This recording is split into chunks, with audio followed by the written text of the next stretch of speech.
Pen नहीं दसिया कि को लिया ये मुझे ना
$65 participants हैं.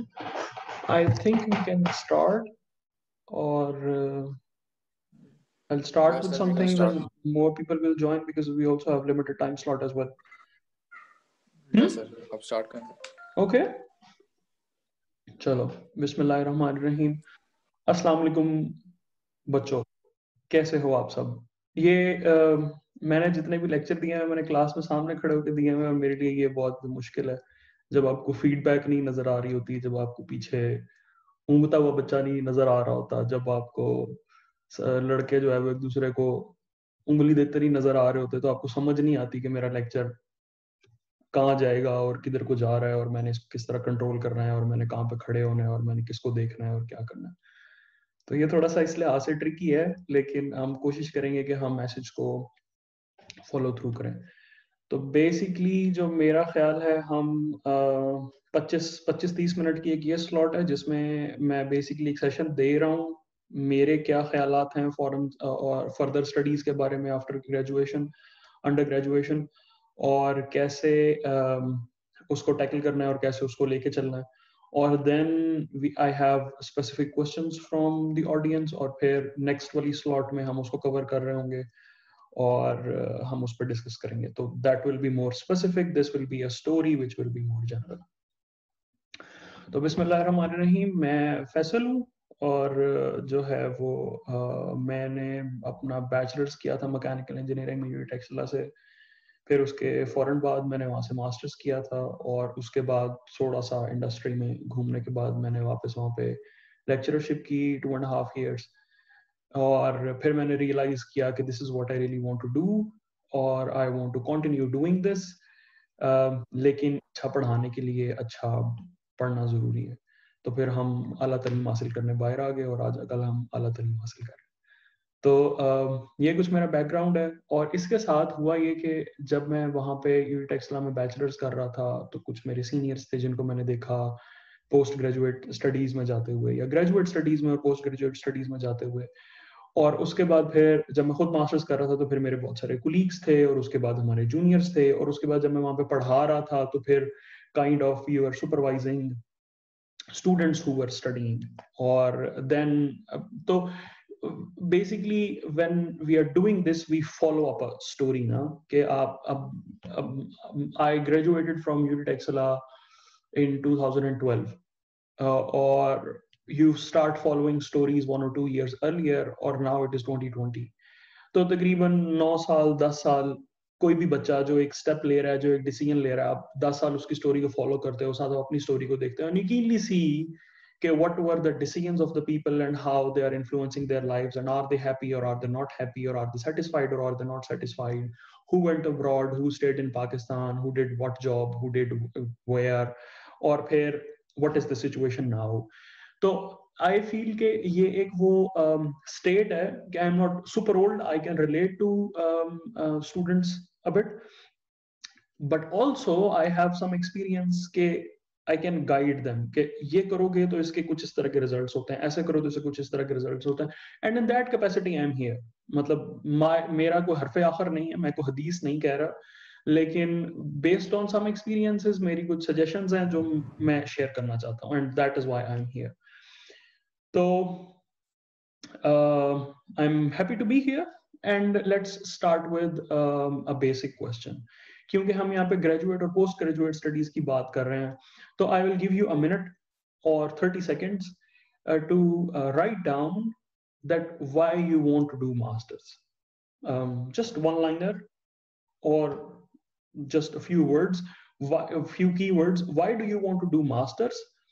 Or once you will write that down, then we will discuss it, bisect it later, और उसके बाद हम इस पे फिर discuss कर सकेंगे. So your 30 seconds start now, and then we can continue the session.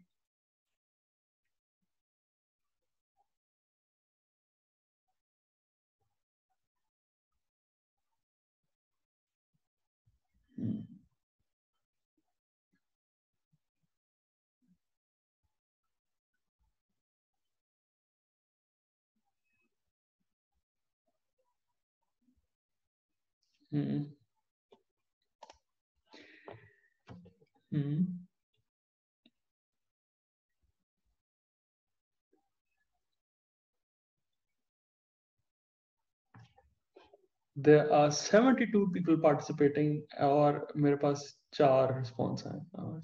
With masters now feel particularly study about designing. Okay. If you will put things here, I'll read. Lekin for now I have to continue. So based on my experience with students, मुझे याद है ये जो सारे अल्फाज होते हैं for assistant to become a researcher, ये बहुत सारे सवाल होते हैं, और मेरे पास अक्सर बच्चे आते थे पूछने कि सर मुझे जो है ना वो जॉब करनी चाहिए, मुझे मास्टर्स करना चाहिए, तो मुझे कहाँ से मास्टर्स करना चाहिए, क्या यूट एक्सेला, क्योंकि मैं उस वक्त यूट एक्सेला मास्टर्स कर रहा था या मैंने किया था, तो क्या यहाँ से मास्टर्स करना अच्छा है, क्या जो है ना वो सारा कुछ हो जाता है, थिंग्स लाइक दिस. और फिर एक बच्चा मेरे पास आया, और वो बहुत ही मजे की स्टोरी है, और मुझे उसने मुझे मैसेंजर पे मैसेज किया, और मुझे मैसेज करके कहता है कि सर मैं बहुत कंफ्यूज्ड हूँ, मुझे बताएं मुझे क्या करना चाहिए. और माय क्वेश्चन वाज कि जो तुम्हारा दिल करता है वो करो, मतलब आफ्टर अ सर्टेन डिस्कशन मैंने कहा जो तुम्हारा दिल करता है वो करो. कहता सर दिल को छोड़ें, आप ये बताएं कि मैं क्या ऐसा करूं कि मुझे बाकी सारी जिंदगी करना कुछ ना पड़े, और मेरे पास पैसे हों बहुत सारे, बस पैसे ही पैसे हों, और बस मुझे करना कुछ ना पड़े, हाथ ना मुझे हिलाना पड़े. तो उसने वो जो सारा पर्सपेक्टिव था, उसने उसको इतने अच्छे अल्फाज में पुट किया कि this is basically what everybody is looking for, this is basically what everybody wants behind. I want to be a good researcher. I want to specialize in this field. I want to reach Mars. I want to do whatever that is. But basically उसके पीछे जो है वो जो background पे जो mentally चीज काम कर रही होती है उसने उसको बड़े अच्छे अल्फाज में पुट किया कि सर मैं वो मुझे वो तरीका बताओ या मास्टर्स भी बताना है, वो फील्ड बताओ या वो यूनिवर्सिटी बताओ या वो जगह बताओ कि उसके बाद बस मुझे करना कुछ ना पड़े और पैसे मेरे पास बहुत सारे हैं। तो from this is from where the story starts. और आफ्टर, ये बहुत पुरानी बात है, और after certain years having this story in my mind I have seen 3 different categories of students. तो 2 जो हैं वो बहुत बेसिक और सीधी हैं। Mostly students want to do masters because they are not, if they are applying for jobs, they are not getting a job, तो वो कहते हैं कि हम टाइम क्यों जाया करें, हम मास्टर्स में एडमिशन ले लेते हैं। जो मास्टर्स कर रहे होते हैं या करना चाहते हैं, एक कैटेगरी ये वाली होती है। दूसरी कैटेगरी है जो जिनको मास्टर से कोई गर्ज नहीं है, लेकिन it is a shortcut to leave country. They just want to leave country, they're done with Pakistan, they want to go abroad, they want to settle abroad क्योंकि they see themselves living abroad, और बस masters is a shortcut के वो वहां जाके masters करेंगे और उसके बाद वो वहां पे सेटल हो जाएंगे and life would be better and of course it will also help them get a job there. So second category is this. ये दोनों कैटेगरीज बुरी नहीं है। ये एक this is normal, this is what happens, both are okay and they're different। और उसके बाद एक थर्ड कैटेगरी है which is a bit difficult to understand। हम इंजीनियरिंग इसलिए करते हैं ताकि हम कुछ स्किल सीखें, ठीक है। मेरे पास स्किल हो कि जो लोगों ने रिसर्च की हुई है, लोगों ने फॉर्मूलाज डेवलप किए हैं या लोगों ने जो मेथोडोलॉजीज डेवलप की हैं, उनको यूज करके मैं कोई इंजीनियरिंग प्रॉब्लम सॉल्व करूं, मैं किसी की जिंदगी आसान करूं या मुश्किल हल करूं, या कोई फ्रंटियर है साइंस का जो भी सॉल्व नहीं हुआ मैं उसको सॉल्व करूं। This is what engineering is about. So we are learning all the developed formulas, all the written books, all the proven science. We want to learn that so that we can use it for the benefit of humanity. So we are learning applied skill here with pure skill. तो हम skill पे बात कर रहे हैं। और जब आप ग्रेजुएट और पोस्ट ग्रेजुएट स्टडीज में जा रहे हो तो बेसिकली मुझे अप्लाइड स्किल आता है। अगर किसी और ने रिसर्च की हुई है, उसने फॉर्मूला दिया हुआ है, तो मुझे वो यूज करके किसी का मसला हल करना आता है। लेकिन अगर मैंने रिसर्च करनी मुझे आती है, मैं मतलब ग्रेजुएट स्टडीज में जा रहा हूं, तो उसके साथ मुझे वो नॉलेज भी बनाना आता है जिसको यूज करते हुए फर्दर लोग भी जिंदगी आसान कर सकते हैं। तो मेरे पास एक ऑलरेडी पैलेट है, मेरे पास एक स्किल सेट है जिसको यूज करते हुए मैं बहुत सारे लोगों की जिंदगी आसान कर सकता हूं। अब मैं उसमें एक और चीज ऐड करने जा रहा हूं which is research and development. तो जब मुझे ये भी आता होगा और फिर मुझे इसको यूज करके बाकी सारा कुछ करना आता होगा, तो then my perspective will be broader ना, और फिर मैं ज्यादा बेहतर तरीके से लोगों को फैसिलिटेट कर सकता हूं। तो this is the third reason why some people want to do masters. तो ये 3 reasons हैं। There is no job, I want to do masters because I don't want to waste my time, I would just want to leave country, or third is to add R&D to my palette। अब ये जो तीनों categories हैं, इनको जब आप clarify कर लेते हो, जब आप अपना गोल और सारा कुछ ओरिएंट और सेट कर लेते हो, इनमें आप डिफरेंस करना समझ जाते हो और आप चेक कर सकते हो कि मैं किस लिए मास्टर्स करना चाह रहा हूं। The next process becomes easy. So we are building on this. Now the question is how to apply for masters. और एग्जैक्टली इसी जगह पे हम आते हैं कि 3 डिफरेंट रीजंस हैं जो भी हमने डिस्कस किए हैं, और उससे रिलेटेड 3 डिफरेंट आंसर्स हैं और 3 डिफरेंट मेथोडोलॉजीज हैं और 3 डिफरेंट टेक्निक्स हैं। We'll bisect them one by one, लेकिन मैं हमेशा सजेस्ट करता हूं टू ऑल द स्टूडेंट्स के do not put filters first. हमारी हमेशा जब भी स्टूडेंट से मेरी डिस्कशन होती है, हमेशा वो कहते हैं सर मैं मास्टर्स करना चाहता हूं, and the moment you open your mouth they are like sir Canada जाना है, कनाडा होना चाहिए, सर जर्मनी हो जाए ना सर तो बहुत जबरदस्त है, या उसको कहो ना कि चाइना सर चाइना की तो चीज चलती नहीं, चाइना तो नहीं जाना। मतलब बड़ी एक ऐसी रीजंस आती हैं। और फॉर एग्जांपल स्कॉलरशिप नहीं मिलेगा तो मैं मास्टर्स नहीं करूंगा, यूनिवर्सिटी, ये जो यूनिवर्सिटी मुझे एडमिशन दे रही है, ये जिसने मुझे स्कॉलरशिप दी है, रैंकिंग क्या है इसकी ना, रैंकिंग बताओ मुझे, ये ऊपर है ये नीचे है, इसकी इस सब्जेक्ट वाइज क्या रैंकिंग है, इसकी वो सब्जेक्ट वाइज क्या रैंकिंग है, ये तो जीआरई मांगते हैं, ये तो जी आइट्स मांगते हैं, तो ये तो रह गया। अब बहुत सारी जो चीजें हैं वो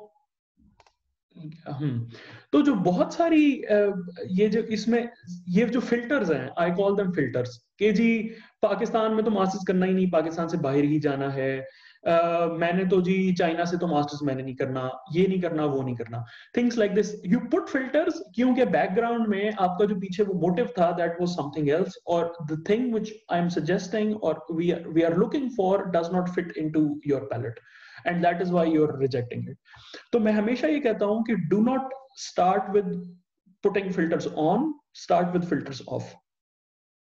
तो start very broad, apply everywhere, और उसके बाद slowly narrow down, और then when you have multiple confirmations, you have an offer from China, you have an offer from a university in Pakistan, you have an offer from a university in Germany, फिर आप बाकी चीजों को compare करके you can choose one option for yourself and then go for it.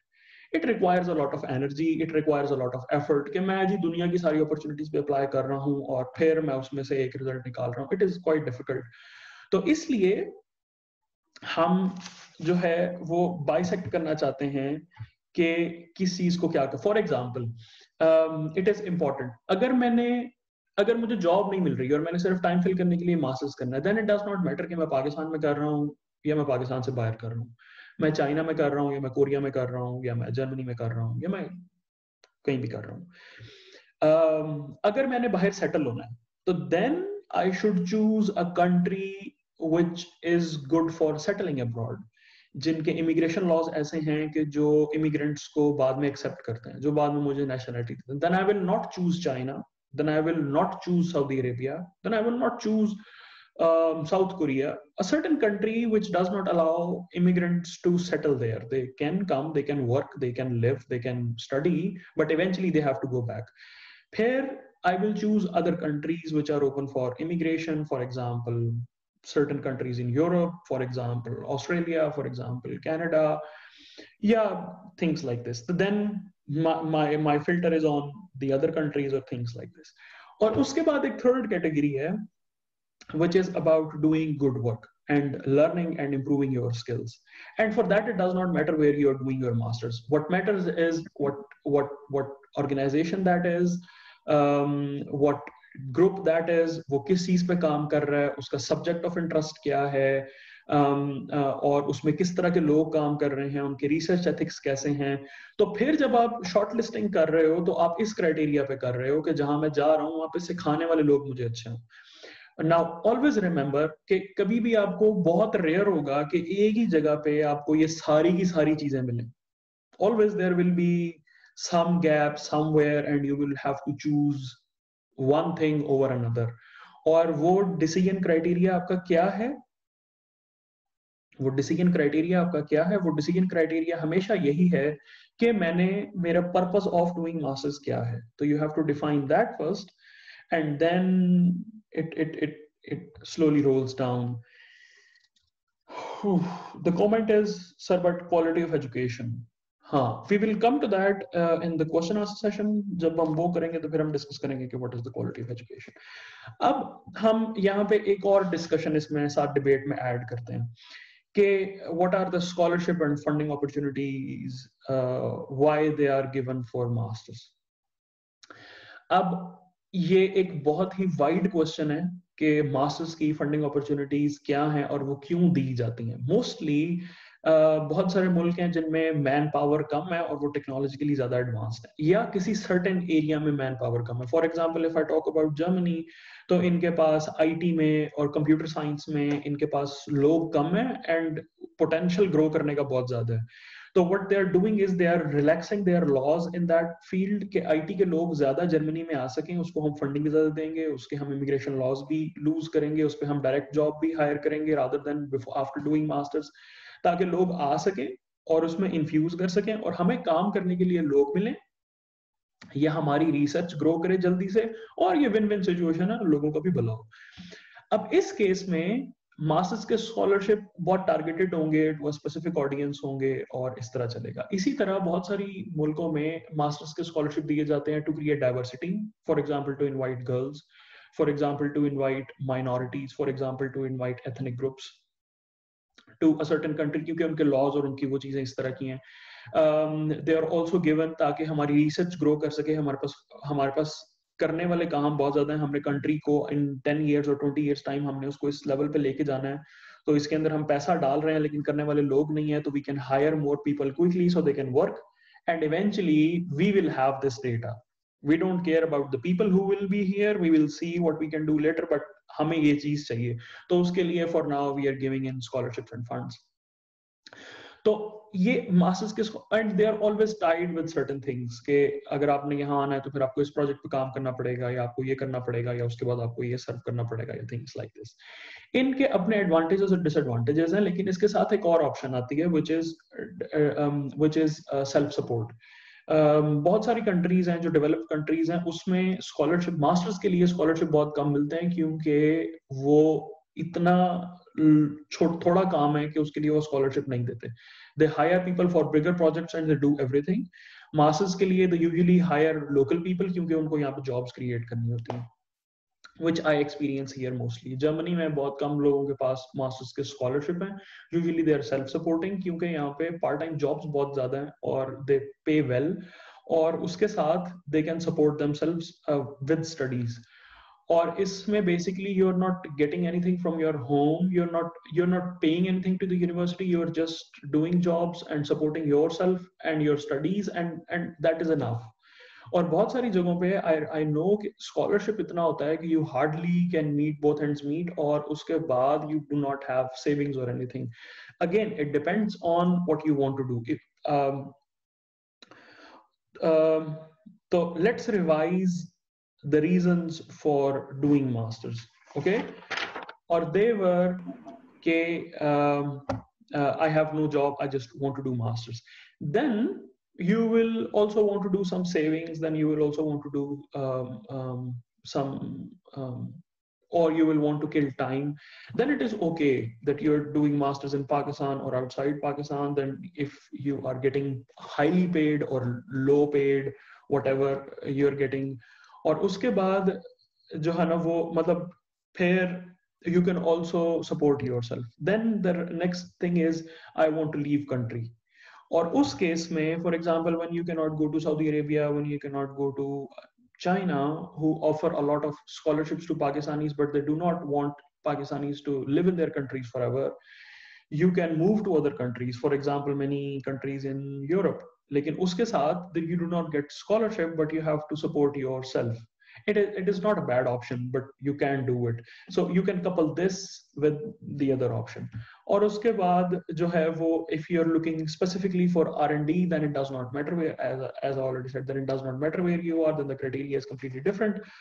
और वो एक बहुत लंबा टॉपिक है कि how to see which working group, which subject, which professor, which lab, which specialization will suit my personality and my skills, or where I will feel happy and comfortable. तो now अब शुरू में आप लोगों ने कुछ सोचा होगा कि मैं क्यों मास्टर्स करना चाहता हूँ, और फिर you would lie in one of these three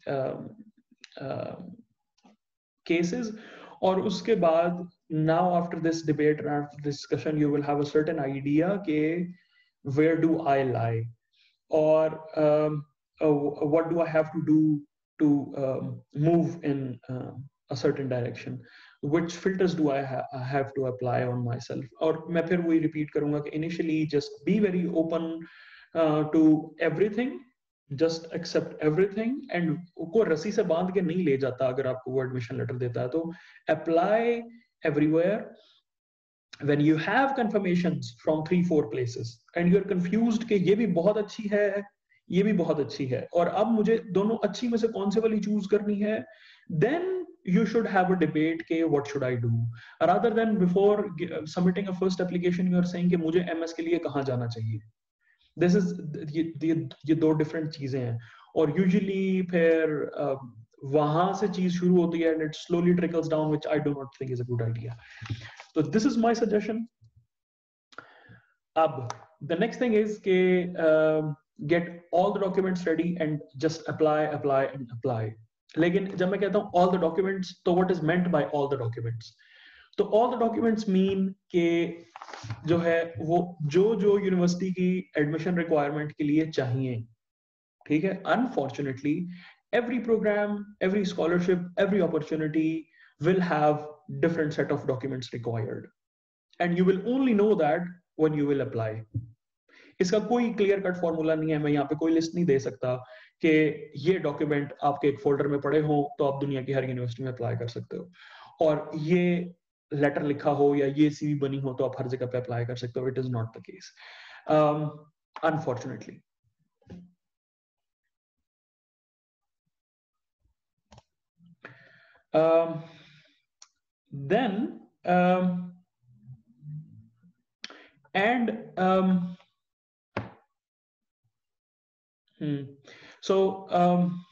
her programme का एप्लीकेशन डे, फॉर एग्जांपल, हर प्रोग्राम की एप्लीकेशन डे डिफरेंट होगी, उसका एप्लीकेशन फॉर्म डिफरेंट होगा, उसमें डिफरेंट किस्म की इंफॉर्मेशन रिक्वायर्ड होगी, उसकी उसका डिफरेंट प्रोसीजर होगा. कुछ will ask you to upload documents, कुछ some will ask you to post up the documents, some will take an interview, some will select you without an interview, or many things like this. And every program will also have a different selection criteria. कुछ GPA को ज्यादा weightage दे रहे होंगे, कुछ आपके test scores को ज्यादा weightage दे रहे होंगे, कुछ आपके लिखे हुए मोटिवेशन लेटर को ज्यादा वेटेज दे रहे होंगे, कुछ प्रोफेसर की रिकमेंडेशन को ज्यादा वेटेज दे रहे होंगे. तो there is no way of telling and guiding you right now कि what you should do and what is more important, because it is different from application to application, from opportunity to opportunity. और ये चीज उस वक्त समझ नहीं आती, वो मतलब समझते हर चीज यूनिवर्सल है, but after certain amount of time now I understand that this is the case, and nobody can help you with that except only you. When वही बात है, अगर आपको अपॉर्चुनिटीज आ गई हैं or you are applying and you are following things, you can follow certain groups and pages on Facebook or Instagram. You can ask university specific questions, you can write them emails. आजकल का जदीद दौर है और इसमें communication मैं समझता हूँ कि बहुत आसान है और बहुत कन्वीनियंट है. तो you can ask your specific questions to anyone you want and just do that, follow whatever you want to do, और उसके बाद you will know more specifics. Nobody can give you a list of things which are universally accepted. This is another point which I want to clarify. You will only know this by applying. लेकिन होता यह है कि some documents are general, जो mostly applications के साथ चाहिए ही चाहिए होते हैं. क्यों? क्योंकि दे वांट टू जज based on that how willing you are or how suitable you are for that program or for that scholarship or certain things. तो उसमें कुछ चीजें हैं, फॉर एग्जांपल सीवी है, फॉर एग्जांपल कवर लेटर है, motivation letter है और recommendation letter है. अब जब मैं ग्रेजुएट कर रहा था तो उस वक्त मुझे इनमें बहुत ज्यादा डिफरेंस नहीं पता था और मेरे लिए ये लिखने बहुत मुश्किल थे. तो लेट्स ब्रेक देम डाउन. तो कवर लेटर जो है, वो जो मैं एप्लीकेशन दे रहा हूँ, मेरी ये सीवी है, मेरे नीचे सारी ट्रांसक्रिप्ट्स हैं, उसके बाद जो मैंने पिछले अवार्ड्स विन किए हैं वो हैं, जो मैंने पीछे कॉम्पिटिशन में पार्टिसिपेट किया उसके सर्टिफिकेट्स हैं, और बहुत कुछ है. तो ये मेरी पूरी एप्लीकेशन. ठीक, अगर ये मैं किसी को जमा करा रहा हूँ तो उसको मैंने एक्सप्लेन भी तो करना है ना कि ये मैं क्यों जमा करा रहा हूँ. तो इसको एक्सप्लेन करने के लिए सारे के सारे पलंदे को मैं इसके ऊपर एक लेटर लगाता हूँ जिसको हम कहते हैं कवर लेटर. और कवर लेटर जो है वो अगर मैं एप्लीकेशंस देख रहा हूँ तो I have to quickly read that and जज फ्रॉम दैट कि इस सारे पेजेस को मैंने कहाँ पे रखना है, या मैंने किस बंदे को फॉरवर्ड करना है, या इनके साथ मैंने क्या करना है. This is cover letter. तो कवर लेटर जो है वो बहुत स्पेसिफिक होता है. मैंने ये अपॉर्चुनिटी फलां जगह पे देखी थी, या आपने ये वाला स्कॉलरशिप अनाउंस किया है, या ये वाला एडमिशन जो है वो आजकल ओपन है, उसके लिए मैं आपको ये एप्लीकेशन दे रहा हूँ और इसके अंदर ये चीज अटैच्ड है. इस प्रोग्राम की ये रिक्वायरमेंट्स हैं जो मैं समझता हूं कि मैं इस तरह फुलफिल करता हूं, फला फला पेजेस इसमें लगे हुए हैं, और ये एप्लीकेशन जो है इसको काइंडली प्रोसेस करके मुझे टाइमली बिलो मेंशन्ड डिटेल्स पे मुझे अपना रिस्पॉन्स दे दे। This should be an information, I feel this should be an information in a cover letter जो आपको डिफाइन कर रहा हो कि एप्लीकेशन क्या है। अब cover letter usually nowadays is the email, कि ईमेल में आप बॉडी लिखते हैं और उसके साथ डॉक्यूमेंट्स अटैच्ड होते हैं। तो लिखा होता है कि जी ये अपॉर्चुनिटी मैंने यहाँ से देख के अप्लाई की है और इसके लिए मैं इस तरह मुनासिब से फिट बैठता हूँ, और वेरी शॉर्ट पैराग्राफ, और आई फील अप्रोप्रिएट, और अगर आपने फर्दर कोई इन्फॉर्मेशन चाहिए हुई है कुछ भी तो आप मुझे ये अंडरसाइंड डिटेल्स पे या इस ईमेल के रिप्लाई में आप मेरे से कांटेक्ट कर सकते हैं, मैं आपको फर्दर इन्फॉर्मेशन दूंगा और I will be looking forward to your reply. This is a cover letter. Okay, उसके बाद हमारे पास आता है एक मोटिवेशन लेटर।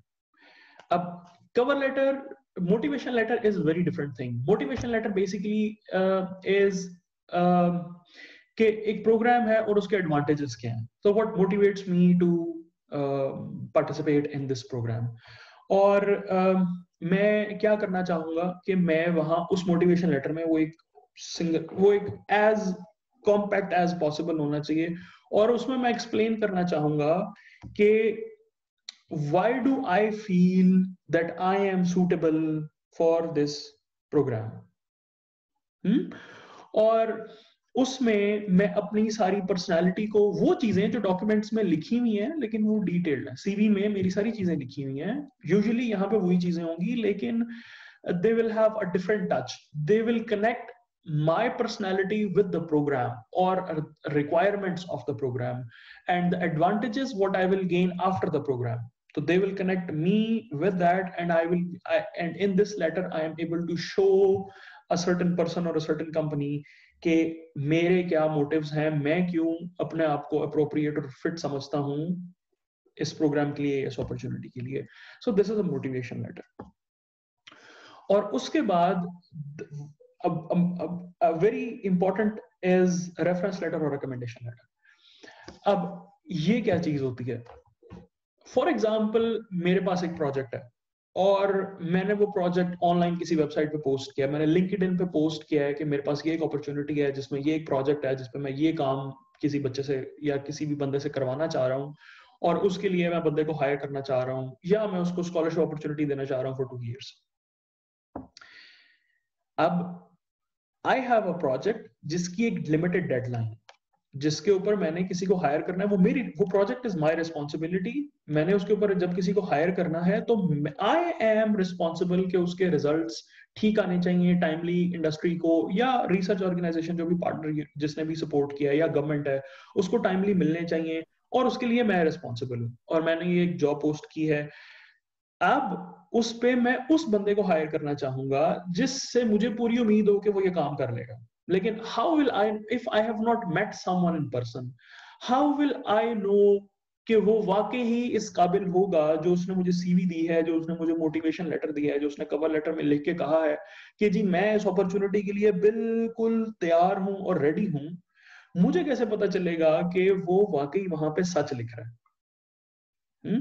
उसके लिए एक फीडबैक सिस्टम है which is called reference letter और रिकमेंडेशन लेटर। मैं चाहूंगा कि उसने जिन लोगों के साथ पहले काम किया है वो मुझे उसके बारे में बताएं कि वो लोग उसको किस कैपेसिटी में जानते हैं और उनके साथ उसने क्या काम किया था और उन लोगों ने उसको कैसा पाया था, कि मुझे पता चले कि जब ये मेरे साथ काम करेगा तो ये इसके एथिक्स हैं, ये इसके बिहेवियर्स हैं, ये इसका एटीट्यूड है और ये इस तरह काम करता है। और फिर जो मेरा प्रोजेक्ट है उसकी ये रिक्वायरमेंट्स हैं, तो ये स्किल सेट, ये सारी बातें कोई मुझे दूसरा प्रोफेशनल बंदा जिस जो काम करवाता हो, जिसको पता हो कि इस प्रोजेक्ट की नौयत क्या है, वो भी मुझे बताए कि हाँ ये बंदा वाकई अप्रोप्रिएट और फिट है। तो दिस इज रेफरेंस लेटर और रिकमेंडेशन लेटर, जो इस तरह की चीज है जो विच सपोर्ट्स योर डॉक्यूमेंटेशन के विद के दूसरे लोग इसके बारे में, कैंडिडेट के बारे में क्या सोचते हैं, जिनके उसने पहले काम किया उनको क्या एक्सपीरियंस था। एंड दिस इज रेफरेंस और रिकमेंडेशन लेटर। अब अच्छा cover letter is always an opportunity specific. अच्छा motivation letter again is always specific to the requirements of the project. And acha recommendation reference letter is also given by someone very close who you have worked with, or is always जो है वो very specific to the application or the opportunity you're applying for. जो reference और recommendation letter है for bachelors, I will highly suggest कि आपका जो final year project का सुपरवाइजर है, ही और शी नोज यू बेटर कि जो है वो आपने कैसा काम किया है, किस चीज पे काम किया है, और आपके ओवरऑल वर्क एथिक्स कैसे हैं, तो वो आपको दे, और उसकी कैपेसिटी बेहतर हो उसने वो सब, तो वो बताए कि बाय एज ए स्टूडेंट ये ऐसा है, एज ए वर्कर ये ऐसा है, और एज ए रिसर्चर या एज ए इंजीनियर ये ऐसा है, और मेरे ख्याल में इसके जो स्किल सेट है और इसकी जो पर्सनालिटी है वो आपके प्रोग्राम को बड़ा सूट करती है, और ये ऐसे ऐसे होना चाहिए। और अगर आपको 2 या 3 रिकमेंडेशन लेटर चाहिए, रेफरेंस लेटर चाहिए, तो then get something from someone else who is in industry, जिसका जो थोड़ा सा डिफरेंट एंगल से आपको टच दे सके, rather than getting everything from academics कि हाँ मैंने भी इसको सब्जेक्ट पढ़ाया था, मैंने भी इसको थीसिस कराया था, ये बहुत अच्छा बच्चा है, दूसरा भी कह रहा हूँ हाँ मैंने भी इसको सब्जेक्ट पढ़ाया था, मैंने भी इसको थीसिस कराया था, ये बहुत अच्छा बच्चा है। Rather than giving this in the job application, it is better to add variety कि एकेडमिक्स में और पढ़ने में ये ऐसा है, लेकिन व्हेन ही डिड इंटर्नशिप तो वहां पे टीम वर्क था, वहां पे और लोग थे, वहां पे इसने डेटा शेयर करना था, वहां पे इसने कुछ ऑर्डर्स फॉलो करने थे, तो वहां पे इसका बिहेवियर कैसा था, या वहां पे इसका एटीट्यूड और एप्टीट्यूड कैसा था। और मेरा ख्याल है कि ये इस साइड से भी इसकी पर्सनालिटी वेल ग्रूम्ड और वेल बिहेव्ड है, और ये बहुत अच्छे तरीके से इस प्रोजेक्ट में चल सकता है, क्योंकि इसमें टीम वर्क होगा और थिंग्स लाइक दिस व्हाटएवर। तो मेरे ख्याल में ये जो है this is a better way of doing. Someone commented कि सर वो कहते हैं खुद लिख लो, हम सिर्फ अपलोड कर देंगे। आई अंडरस्टैंड, क्योंकि जब मेरी क्लास में 200 बच्चे हैं तो मुझे हर बच्चे का नहीं पता कि उसकी पर्सनैलिटी किस तरह यूनिक है, किस तरह डिफरेंट है, और वो अपनी एप्लीकेशन को किस तरह सपोर्ट करना चाह रहा है, और किस तरह उसको अच्छे तरीके से पोर्ट्रे करना चाह रहा है। तो मेरे लिए बहुत आसान है कि मैं उसको कहूँ कि यार जिस तरह तुम अपनी एप्लीकेशन को पोर्ट्रे करना चाह रहे हो, वहां पे जो तुम चाह रहे हो कि मैं तुम्हें लिख के रेकमेंड करूं, वो कम से कम in the points in the form of a letter कुछ मेरे पास ले आओ, मैं उसकी अंग्रेजी देख लूंगा, उसके ऊपर नीचे कुछ स्टैंप लगा दूंगा, कुछ उसके नीचे साइन कर दूंगा और अपना ईमेल एड्रेस से भेज दूंगा। इट इज कन्वीनियंट, क्योंकि एज ए टीचर मैं बता सकता हूँ कि 200 बच्चों में शायद किसी एक आध को मैं जानता हूँ, या फाइनल ईयर प्रोजेक्ट ग्रुप में भी अगर 4 या 5 बच्चे हैं, तो जो एक मेरे पास आता जाता है उसको तो शायद मैं थोड़ा बहुत फिर भी जानता हूँ, लेकिन मुझे नहीं पता कि उसने कौन से प्रोग्राम के लिए क्या एप्लीकेशन दिया और वो वहां पे क्या दिखाना चाह रहा है, और बाकी सब को तो अल्लाह ही हाफिज है। मतलब आ रही है समझ? तो मुझे कैसे पता कि मैं क्या लिखना है? तो इसलिए वो कहते हैं कि खुद लिख लो और हम अपलोड कर देंगे, ताकि आपका भला हो जाए, क्योंकि जब मैं लिखूंगा तो मैं आपकी एप्लीकेशन का सत्यानाश कर दूंगा, इसलिए आप लिख लो। तो ये बात है, दिस इज द डिफरेंस। और उसके बाद here we basically end the session. जो लेक्चर है, जो तकरीर है, वो हम खत्म करते हैं। I have some basic questions जो initially मुझे audience से मिले थे, मैं उनको one by one आंसर करता हूँ। अब हमारे पास तकरीबन 20-25 मिनट बचे हैं, तो I'll try to cover this। और उसके साथ if you have specific questions you can also write, I can see your chat and then I will be able to respond accordingly जितना भी हमारे पास टाइम है। उसके अलावा यहाँ पे I would like to make an announcement. I am working at Technical University of Work Academy Freiburg. Basically अगर मैं इंग्लिश में इसको करूँ तो Technical University of Mining and Metallurgy Freiburg. It is an underrated and it is an underrated university related to mechanical engineering. I think the opportunities and the options here are splendid, lekin not many Pakistanis come here. They want to go to the bigger cities or when they come to Germany, and they're not here. Relatively, the admission criteria is easier. You need less documents, less tests, less requirements. Most of the programs are English taught. Job satisfaction and job acquirance here from these programs is really high, and university really wants to induct more students. So I would really suggest you to visit this. Let me share if I can somehow. How?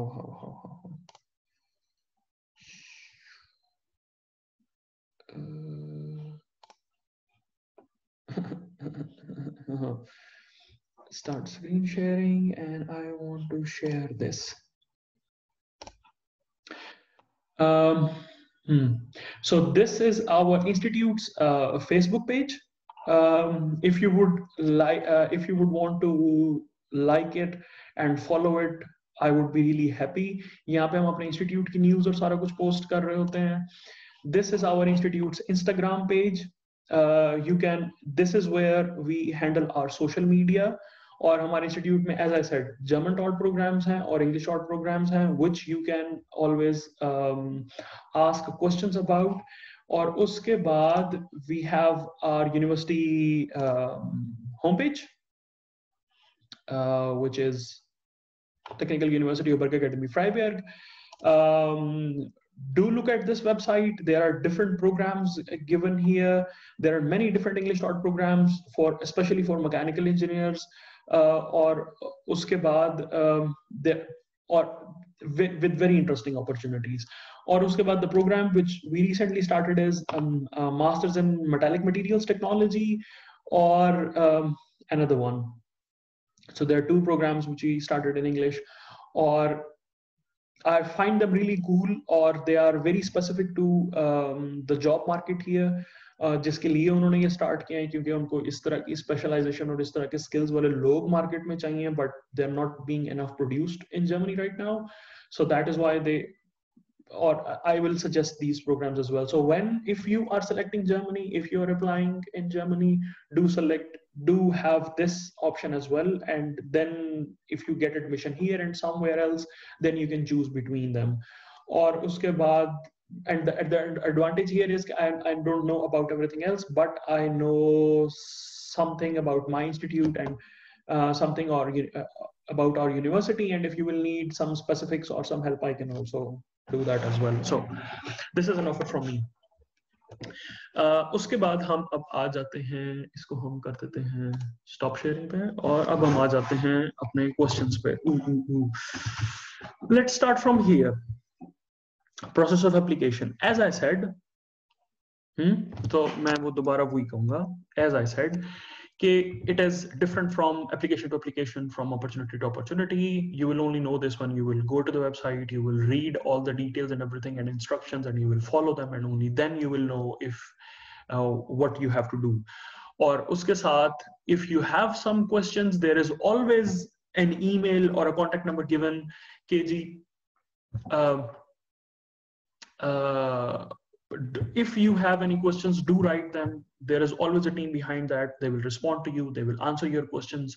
No matter how stupid you think your questions are, just write them. You will know. And this is how we learn.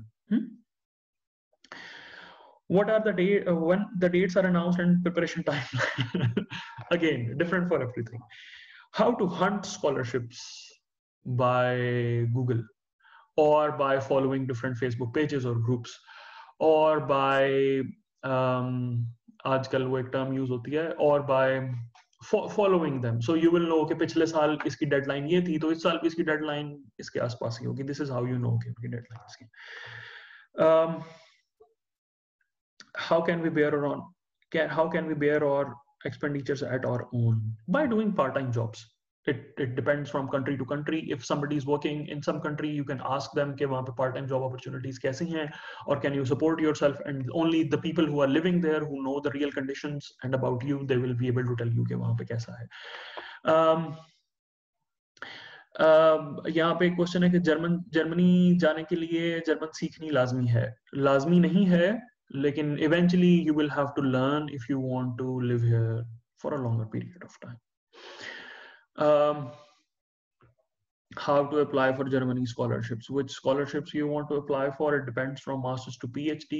There are very limited scholarship opportunities, very limited.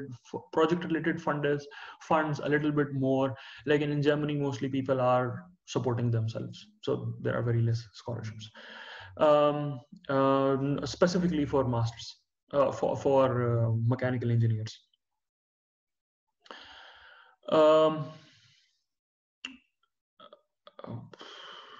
Immediately after, sir, what are the estimated expenditures to go for a job in Australia immediately after graduation? I don't know. I have no idea at all. Let's come to this again. How to choose field of specialization? Again, I said this is a very broad topic. We can talk about it at some other time. And it is also very specific. So it varies from person to person. It varies from condition to condition, or I cannot give a specific answer to this. How to approach a professor in foreign university and host institution. Specifically for masters, I don't think you have to contact a professor, because it is very far from a professor. You only apply to a university or on a certain opportunity, and you are selected based on a certain criteria. Lekin, you will not have to approach a professor for masters, but for PhD you have to, and that is also a certain topic, which is a full detailed discussion. Scope and opportunities for engineering students, they are everywhere. Pakistan में देखो, मतलब पाकिस्तान में क्या, सारी दुनिया में देख लो कितने मसले हैं. हमें पाकिस्तान में अगर मैं देखूँ तो हमें अब इंजीनियर इतने बन रहे हैं, हर साल इतने इंजीनियर निकलते हैं, मुझे इतनी हंसी आती है, और अभी तक बिजली का मसला हल नहीं हुआ. हम यूनिट एक्सला में पढ़ते थे और हम हंसते थे कि जो है वो मैकेनिकल की पाइप टूटे हुए हैं और सिविल के बीम टेढ़े हैं और इलेक्ट्रिकल की लाइट नहीं जलती. तो और वहीं से सारे के सारे चीज प्रोड्यूस हो रही है, तो बाकी मुल्क का क्या हाल होगा. और सिमिलरली पाकिस्तान में बहुत बेसिक मसले हैं. साफ पानी पीने का मसला है, बिजली का मसला है, सीवरेज का मसला है, सड़कें टूटने का मसला है. हम सुई नहीं बनाते, हम जुबली क्लैंप नहीं बनाते, हम पेच नहीं बनाते, जो बेसिक इंडस्ट्री की बेसिक रिक्वायरमेंट्स है, जैसे हर चीज बन के चलती है, और उस ऊपर हमने क्या करना है. तो इंजीनियरिंग की तो हर जगह पे रिक्वायरमेंट है. यहाँ पे एक बहुत अच्छा क्वेश्चन था, scope of automobile engineering. Automobile engineering is very broad and very general. As a humanity, हम जिस डायरेक्शन में जा रहे हैं, बहुत सारा जो ऑटोमोबाइल सेक्टर है वो ई मोबिलिटी पे शिफ्ट कर रहा है, क्योंकि हमारे पास फॉसिल फ्यूल्स जो हैं वो कम होते जा रहे हैं, एक्सपेंसिव होते जा रहे हैं, उन पे डिफरेंट कंट्रीज की मोनोपोली बढ़ती जा रही है. तो जो डेवलप्ड कंट्रीज हैं, they want to get themselves away from this barrier, तो वो ई मोबिलिटी की तरफ कन्वर्ट कर रही हैं. और जब हम ऑटोमोबाइल की बात करते हैं तो usually we think about the cars we drive, लेकिन बहुत ज्यादा मोबिलिटी जो है वो उन चीजों जो मैस को और रॉ मटेरियल को और फिनिश प्रोडक्ट्स को ट्रांसफर करने में, rather than from actually transferring human beings. और ई mobility, automobile when connected with e-mobility and artificial intelligence is the future, because no matter if even very less humans are in this world, even if robots take over everything, even if humans are not mobile enough, क्योंकि हम वैसे ही हर एक से बात कर सकते हैं और हम वैसे ही connected हैं और सब कुछ है, लेकिन still we will want raw material and finished products to move. और this is where we need, and it is a huge field and it is required. एक और बहुत इंपॉर्टेंट क्वेश्चन जो यूजुअली आता है कि आइल्स का और जीआरई का कितना स्कोर होना चाहिए. वो उतना होना चाहिए जितना यूनिवर्सिटी की एडमिशन रिक्वायरमेंट है, क्योंकि दे वांट टू नो कि आपका दिमाग काम करता है, आपके एनालिटिक्स बेसिकली, आपके बेसिक एनालिटिक्स, आपके basic concepts about basic subjects ठीक हैं, और आपको अंग्रेजी आती है, ताकि जब आप क्लास में बैठोगे तो जो सामने लेक्चर हो रहा होगा वो आपको समझ आएगा. बस ठीक है. ओवरऑल आपकी एक वेल राउंडेड अच्छी प्रोफाइल होनी चाहिए जो आपके ओवरऑल वहां के स्टे को इंटरेस्टिंग बनाती है और आपकी एप्लीकेशन को सपोर्ट करती है. अगर आपका जीपीए बहुत अच्छा है लेकिन आपको कवर लेटर नहीं लिखना आ रहा या अपने आप को प्रेजेंट नहीं करना आ रहा, उसका कोई फायदा नहीं है. अगर आपका आइल्स का या जीआरई का स्कोर बहुत अच्छा है लेकिन आपका जीपीए नहीं अच्छा, तो या आपने सब्जेक्ट ही पास नहीं किए हुए, या आपको अपने आप को प्रेजेंट नहीं करना आ रहा, तो बहुत अच्छा. अगर आपको प्रेजेंट बहुत अच्छा करना आता है लेकिन आपके पीछे कुछ है ही नहीं प्रेजेंट करने को, तो वो भी है. तो आपकी वेल राउंडेड एक अच्छी प्रोफाइल होनी चाहिए, and that is what matters. तो एटलीस्ट आपकी हर उसकी मिनिमम जीपीए रिक्वायरमेंट्स जो भी किसी प्रोग्राम की हैं वो पूरी हो, और उसके बाद आपकी एक वेल राउंडेड प्रोफाइल। तो this is I think a good human, क्योंकि we can not excel in everything. हम 4 GPA लेके, GRE का टॉप लेके हम सब कुछ परफेक्ट नहीं हो सकते। We have only 24 hours in our life ना। तो कहीं ना कहीं ट्रेड ऑफ होगा, और आई सजेस्ट कि थोड़ा थोड़ा ट्रेड ऑफ हर जगह पे हो, और आपकी वेल राउंडेड प्रोफाइल। हाँ, एक ये बहुत अच्छा क्वेश्चन आता है कि रिसर्च पेपर का क्या रोल है, मींस बैचलर्स में रिसर्च पेपर लिखना लाजमी है या कितना रोल है स्कॉलरशिप में। मेरे ख्याल में बैचलर्स में कोई भी सेन बंदा एक्सपेक्ट नहीं कर रहा होता कि आप रिसर्च पेपर लिख के लाओगे, क्योंकि मैंने यही बताया कि research paper is creating something new using existing. Research is basically creating new knowledge by using existing knowledge. Bachelors में what after undergraduate, after your engineering, what people in industry and in academia are expecting is कि आपको जो already developed knowledge है उसकी application आती हो, उसको use करना आता हो। And if you can portray that in your final year project, in your profile, in any certain way, research is one of them. Research is one of them. तो अगर आप कर सकते हो तो I think that is good enough. और research paper is not compulsory, और इसका कोई इतना मैं नहीं समझता कि it is so important. Is there an opportunity for BS Mechanical and MS Materials Engineering? Any scholarships from Sweden, Norway? What are their career rules? बहुत मुश्किल सवाल पूछा है मुझे। स्वीडन, नॉर्वे, मुझे तो जर्मनी के भी PR रूल्स बहुत क्लियर नहीं है, क्योंकि हर बंदे के लिए, हर स्किल के लिए, हर फील्ड के लिए दे आर डिफरेंट। तो I don't know. Kindly guide me about the scholarships regarding. I cannot, मैं अभी इतना emphasize इसी बात पे कर रहा हूँ कि I cannot guide about scholarships, क्योंकि they are varying from field to field, from opportunity to opportunity, from university to university. The person who is very specific to that area only can guide you. I cannot. Scope of electronics engineering, scope of electrical, यहाँ पे ऊपर एक था scope of architecture engineering, ऊपर एक था scope of electrical engineering. Scope हर उस चीज का है जिससे इंसान को फायदा हो सकता है। लेकिन वो जो पीस ऑफ पेपर है, अगर मैं ऐसे उठा के ले जाऊं कि जी ये मेरी डिग्री है और इसका क्या स्कोप है, तो इसका कोई स्कोप नहीं है। स्कोप उसका है जो मुझे यूज करके किसी का भला करना आता है। तो it can be in electronics, in electrical, in architecture, in mechanical, in materials, in whatever field you are good, whatever skills you have, उसका स्कोप है। मैं वही बता रहा हूँ ना, बहुत बेसिक मसले हैं यार। अगर मैं क्लाइमेट चेंज को देखूं तो ग्लोबल वार्मिंग का मसला है, और उसके साथ ग्लोबल वार्मिंग के साथ एसोसिएटेड वेदर चेंजेस हैं, और उसके साथ एसोसिएटेड जो है वो वाटर इश्यूज हैं, और उसके साथ एसोसिएटेड जो है वो फ्लड इश्यूज हैं, और बहुत बेसिक चीजें हैं। तो everyone can play their role in anything they want, और स्कोप हर चीज का है, लेकिन वो जो पीस ऑफ पेपर है उसका कोई स्कोप नहीं है, वो स्किल का है। तो this is hard to understand reality. Is going abroad for studies worthful? Yes, very much, very much. मैं ये कहता हूँ कि जब मैं पाकिस्तान में था तो मैं सिर्फ अच्छा रिसर्चर था। मैंने कुछ यहाँ पे मैं ये भी शेयर करना चाहूंगा कि मैंने पाकिस्तान से मास्टर्स किया है, और मैं ये समझता हूँ कि आई लर्न वेरी वेल। जब मैं जर्मनी आया तो मुझे यहाँ पे एडजस्ट होने में, या मुझे यहाँ का रिसर्च कल्चर समझने में, या मुझे यहाँ पे कोई इतनी मुश्किल के बहुत डिफरेंस नहीं था। more or less the technical language is universal, thanks to all the previous scientists who made sure that was happening. Whatever we are learning there, we can, if we know how to apply, because मेरा ज़्यादा background numerical simulation से है, तो it was very easy to fit here. बल्कि I was much comfortable क्योंकि I came from a different background with a different perspective to things. और जब मैं यहाँ पे आया तो I was able to look at things differently, and I was able to tell them कि हम ये भी कर सकते हैं, हम तो ये भी कर सकते हैं, हम तो ये भी कर सकते हैं, और हम इस चीज को इस तरह कपल कर सकते हैं, और इस चीज को इस तरह कपल कर सकते हैं।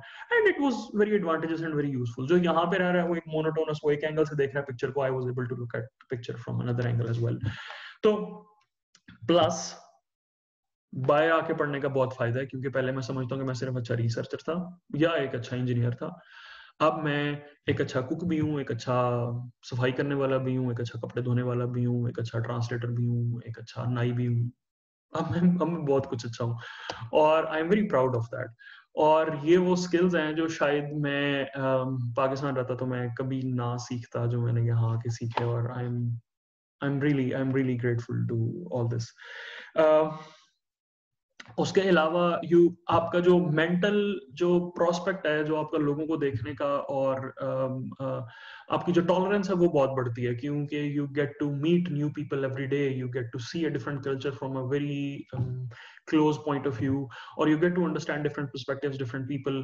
पाकिस्तान में एक बड़ा बेसिक कॉन्सेप्ट है, हम वहां से बैठे कहते थे यहूदी और काफिर मुसलमानों को लूट के खा गए और बस खत्म हो गया ना, उस आप सारा कुछ ही बिल्कुल उन पे ब्लेम डाल दिया और बस वो खत्म हो गया बस ना।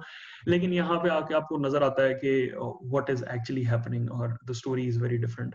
So this made me more tolerant, more open, and yeah, I'm a much changed person just because I came out of Pakistan. It does not have to do with where I came. और मैं इसीलिए suggest करता हूँ कि one should at least go abroad for 6 months and um, yeah, study. Um, if there are any other questions, standard of education in foreign country as compared to Pakistan, और उसके बाद यहाँ पे एक और क्वेश्चन था, OBE benefits in foreign countries. तो standard of education मोर और लेस बायर में, जब मैं जर्मनी की बात कर सकता हूँ, बायर मैंने सारी दुनिया नहीं देखी, तो depends on which country you are going. Usually Pakistan का जो जो जो प्राइमरी लेवल है that is not so good I will say, क्योंकि वहाँ पे हमारे बेसिक कॉन्सेप्ट तो सारा कुछ बहुत अच्छे तरीके से क्लियर नहीं होता, वहाँ पे एक नंबर लेने की रेस लगी हुई है।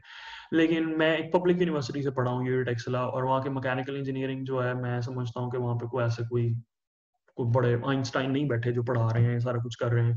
लेकिन फिर भी एक वेल डेवलप्ड करिकुलम है, और एक एक एक एक मिनिमम लेवल है जो सेट है, और that is enough to fit you anywhere if you work hard enough. तो it is not up to the mark, क्योंकि हम वहाँ पे एग्जैक्ट एप्लीकेशन और बहुत कुछ, मैक्सिमम बच्चे, कुछ बच्चे सीख रहे होते हैं, सारे नहीं, टू बी वेरी ट्रू। लेकिन if you work hard enough, that system is enough to launch you anywhere you want to go. Pakistan से, उन्हीं यूनिवर्सिटियों से, उन्हीं इंस्टीट्यूशन से लोग दुनिया में हर जगह जाते हैं। There examples everywhere. मेरी एग्जांपल ले लो यार, बैचलर्स में मेरा GPA 3.1 था, और I'm a really I feel कि I'm a really nice और successful researcher। और उसमें GPA का किरदार नहीं है, उसमें वो एक जो पीछे बैकग्राउंड है, और जो दो दाएं बाएं लोग हैं, और जो टीचर्स हैं, उनका ज्यादा किरदार है कि they made up my personality, they made up my mind in such a way that I'm here and I am what I am. यहाँ पे एक क्वेश्चन है, how can we contact you?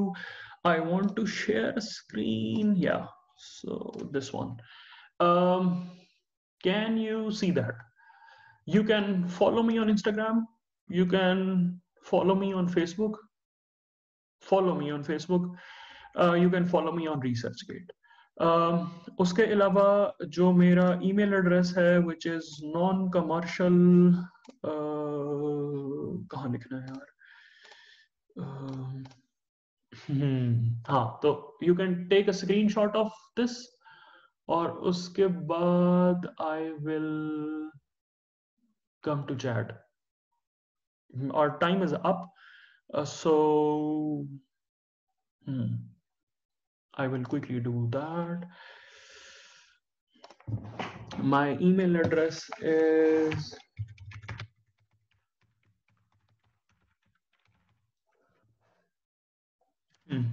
so you can write me an email on this if you have some specific questions. Please make sure that you are asking a very specific and pertinent questions. I do not know how to answer open-end questions. What should I do with myself? I don't know an answer to that. Masters के बाद क्या करना चाहिए, I don't know an answer to that, but if you are very specific and very pertinent कि ये exact issue है और इस पे मुझे यस और नो आंसर दो, तो I can very easily and very conveniently, very timely answer you that these kind of questions.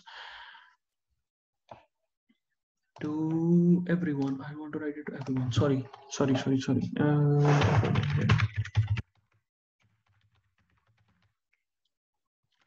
Yeah, so this is my email address, which you can use to answer specific questions. And yeah, thank you very much. Can any of the moderators end up and close it? I hope it was interesting and beneficial for you and you learned a few things. I know I cannot answer all the questions you have asked. There are many, but I hope some of them were answered. So yeah.